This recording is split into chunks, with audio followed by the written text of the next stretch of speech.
नमस्कार विद्यार्थी मित्रांनो, तर आज आपण वर्ण विचाराबद्दल पाहणार आहोत। वर्ण विचारामध्ये 6 प्रकार पडतात: वर्ण, मूलध्वनी, वर्णमाला, वर्णांचे प्रकार, वर्णांचे उच्चार आणि संधी। तर याच्यामध्ये आपण बघणार आहोत की संकल्पना म्हणजे भाषा कौशल्याच्या 5 पायऱ्या येतात। त्याच्यामध्ये त्याचे वैशिष्ट्ये: वर्ण व मूलध्वनी, वर्णमाला, निर्मिती, संख्या, वैशिष्ट्ये, अक्षर निर्मिती, जोडाक्षर, द्वित, संयुक्त व्यंजने, आकार, विल्हे क्रमानुसार। तर आपण पाहणार आहोत भाषा। भाषा म्हणजे काय? भाषा हा शब्द भाष्य या मूळ शब्दापासून बनलेला आहे। भाष्य म्हणजे बोलणे होय। भाषा म्हणजे विचार, भावना, अनुभव, कल्पना व्यक्त करण्याचे माध्यम किंवा साधन होय।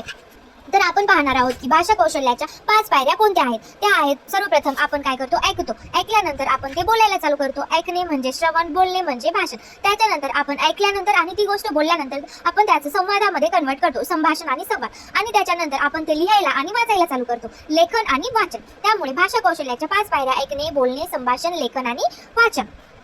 तर याच्यामध्ये पण 2 प्रकार पडतात, ते म्हणजे स्वाभाविक आणि नैसर्गिक। यामध्ये स्वाभाविक आणि नैसर्गिक कुठल्या? तर आपण ऐकतो, आपण जन्मतःच ती गोष्ट ऐकतो, त्याच्यानंतर ते बोलायला चालू करतो आणि नंतर आपण संवाद करायला चालू करतो।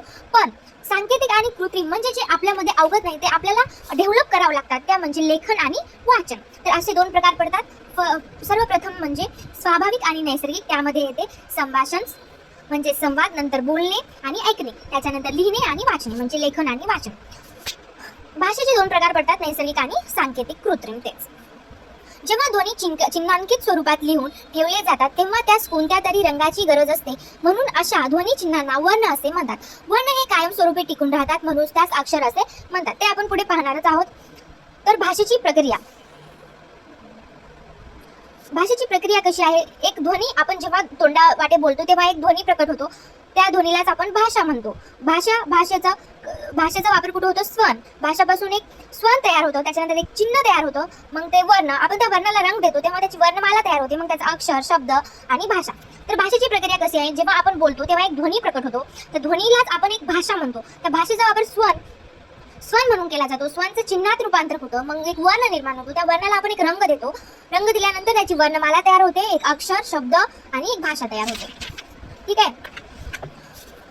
तर नेक्स्ट आपण पाहणार आहोत, भाषा अधिक काळ टिकण्यासाठी व्याकरणाची गरज असते। म्हणजेच ती भाषा अधिक काळ टिकण्यासाठी आपल्याला व्याकरणाची गरज असते। व्याकरण हा शब्द वी प्लस आ प्लस कृ पासून बनलेला आहे।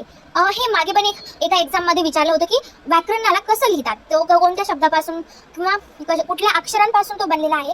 तर व्याकरण हा शब्द वी प्लस आ प्लस कृ म्हणजे करण या अक्षरापासून तयार झालेला आहे। व्याकरण म्हणजे भाषेचे स्पष्टीकरण करणारे शास्त्र होय, किंवा भाषेच्या अंगभूत नियमांची अशी व्यवस्था म्हणजे व्याकरण होय।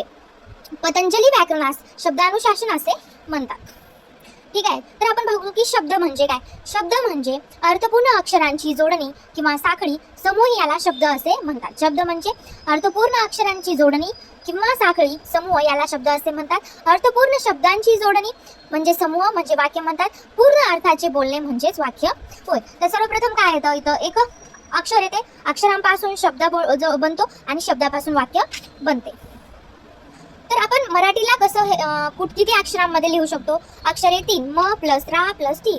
वर्ण, आता याच्यामध्ये वर्ण किती येतात? म प्लस आ प्लस र प्लस आ ठ प्लस टी, मराठी 6 आणि मूलध्वनी 6। म्हणजेच आपल्याला काय लक्षात येतं? वर्ण आणि मूलध्वनी हे सारखेच असतात। ठीक आहे। आता फॉर एक्झाम्पल आणखीन एक बघू, रयत। रयत मध्ये काय किती अक्षरे आहेत? 3। आता यांचे वर्ण किती होतील किंवा मूलध्वनी? र रयत अ, र लंग र प्लस अ प्लस य प्लस अ प्लस त प्लस अ। मूलध्वनी आई मध्ये 2च अक्षरे, 2च वर्ण आणि 2च मूलध्वनी। ठीक आहे, कारण आईचं ते पूर्ण हे आहे, त्याच्यामुळे ते आईचे फक्त 2च अक्षर पण, वर्ण पण आणि मूलध्वनी। अनाथचे किती? 3 अक्षरे, वर्ण किती?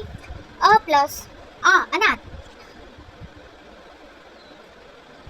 एकच नाथ, न प्लस आ प्लस त प्लस अ, मूलध्वनी 5। ठीक आहे। शब्द जेव्हा आपण लिहितो तेव्हा त्याचे 2 रूपे असतात, बाह्यरूप आणि एक अंतरूप।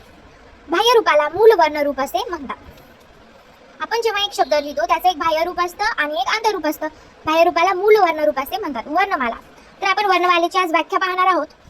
तर व्याख्या काय आहे? वर्णमालेची व्याख्या आहे, स्वर, स्वरादी आणि व्यंजने यांच्या क्रमवार मालिकेस वर्णमाला असे म्हणतात. स्वर, स्वरादी आणि व्यंजने यांच्या क्रमवार मालिकेस वर्णमाला असे म्हणतात. वर्ण म्हणजे काय? आपल्या मुखावाटे निघणाऱ्या मूलध्वनीस वर्ण असे म्हणतात.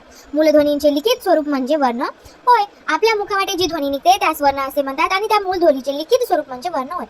तर थँक्यू. आज आपण इथेच थांबणार आहोत. नेक्स्ट पार्ट आपण नेक्स्ट व्हिडिओमध्ये बघू.